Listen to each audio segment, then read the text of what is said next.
اللہ اکبر اللہ۔ بسم اللہ الرحمن الرحیم۔ حضور صلی اللہ علیہ وسلم کی پیدائش سے پہلے دنیا میں کچھ بڑے واقعات پیش آئے ہیں۔ ان میں سے ایک بڑا واقعہ وہ اصحاب فیل کا ہے، یعنی آتی والے، جس کا قرآن میں بھی ذکر ہے، الم تر کیف فعل ربک باصحاب الفیل۔ آتی والے سے مراد یہ ہے کہ ابرہہ کا لشکر جو آتی لے کر آیا تھا، اس کے غرق ہونے کا قصہ۔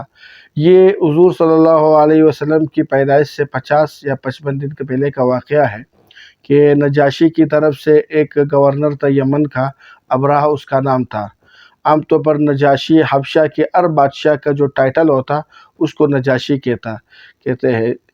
تو اسی طرح جو کسریٰ کا عرب بادشاہ ہوتا اس کا ٹائٹل کسریٰ ہوتا، تو اسی طرح حبشہ جو علاقہ ہے اس کے بادشاہ کا جو ٹائٹل وہ نجاشی تھا۔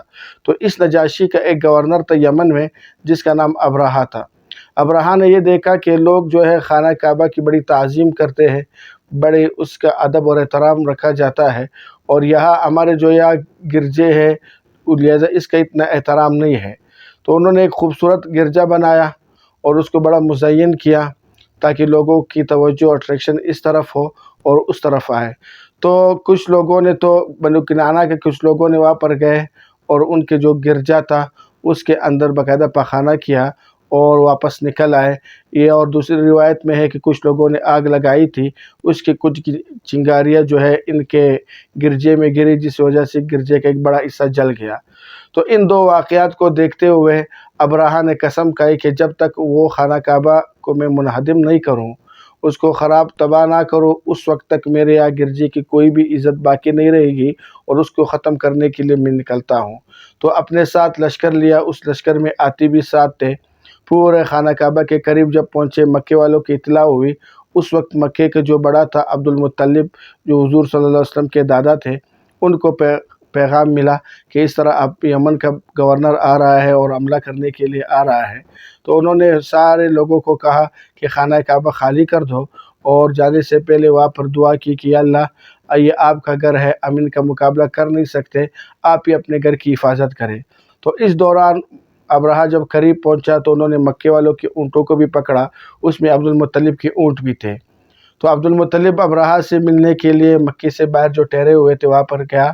تو عبد المطلب جیسے ہی ابرہہ کے پاس پہنچا، ابرہہ نے اس کی وجاہت اور اس کے رعب کی وجہ سے بڑا متاثر ہوا۔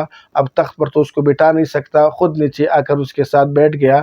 تو عبد المطلب نے کہا کہ اب میرے بھی اونٹ آپ نے قبضے میں لیے ہیں، اپنے اونٹ لینے آیا ہوں۔ انہوں نے کہا آپ کو خانہ کعبہ کا غم نہیں ہے اور آپ کے اپنے اونٹوں کی فکر ہے۔ عبد المطلب نے کہا جس چیز کا میں مالک ہوں میں اسی کے پوچھوں گا، جو خانہ کعبہ کا مالک ہے وہ اپنی چیز کی حفاظت خود کرے گا۔ تو اس ابرہہ آیا، جیسے اس نے لشکر آگے بھیجا، عبد المطلب نے پورے مکے والوں کو نکال دیا اس کاٹھی سے۔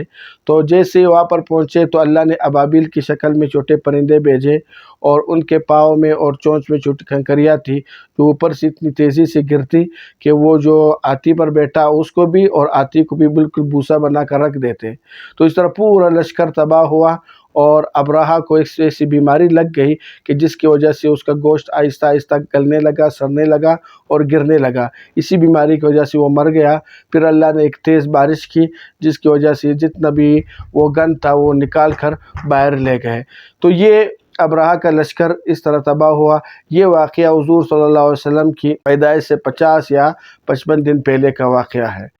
القارعة ما القارعة وما أدراك ما القارعة